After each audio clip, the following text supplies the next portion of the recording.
You need to know that the morning after Election Day 2000, I picked up the phone and called then Florida Governor Jeb Bush. To my surprise, his staff in Tallahassee promptly connected him with a certain conservative congressman from Arizona.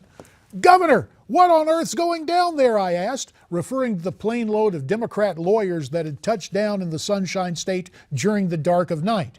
Jeb responded that before he officially recused himself from any further involvement in what became a bitterly fought recount, he did allow himself one phone call to his older brother in Austin, Texas.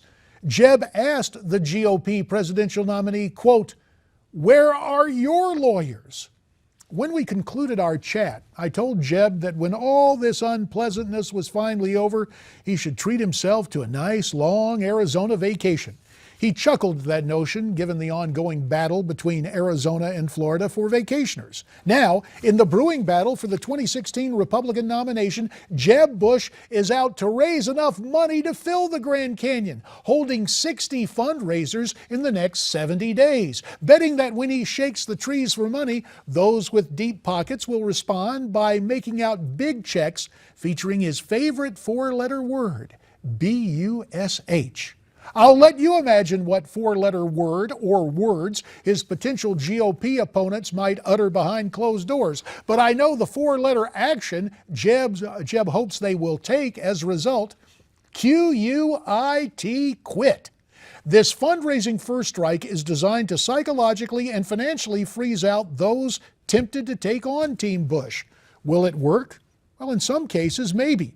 Those governors who are still in office, who as of now have not started fundraising or staff hiring, may decide that Jeb has vacuumed up the available money and put their ambitions on hold for higher executive office. Now, that's clearly not the case with Scott Walker, who is off and running at warp speed. Scott caught fire with his foray from Wisconsin to Iowa and his impressive speech at Congressman Steve King's conclave, a gathering that Jeb Bush avoided reportedly because he has a problem with Steve King's anti-amnesty stance.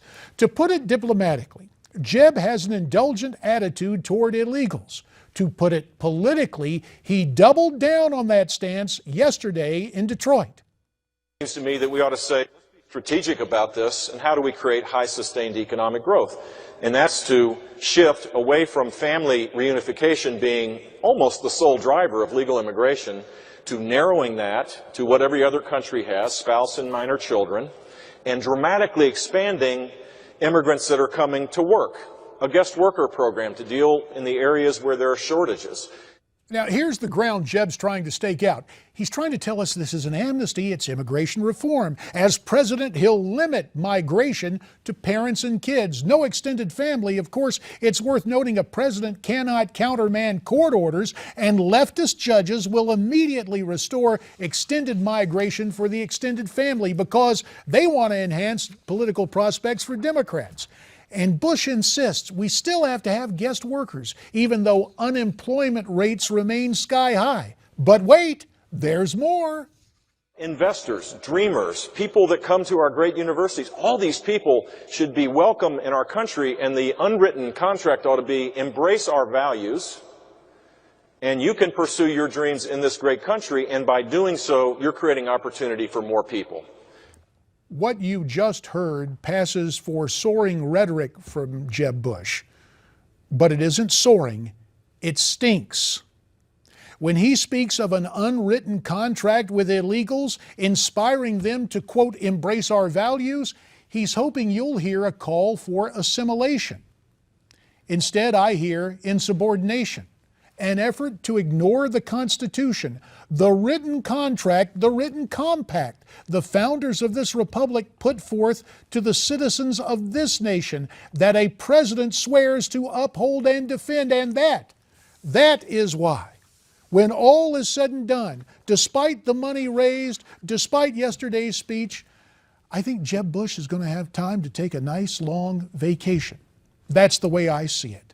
What you can see tonight here on Newsmax TV at 8 o'clock Eastern and again at 11 o'clock, a Newsmax TV special, A Hero Speaks. Chris Kyle, the American sniper, with the story in his own words. We're coming right back.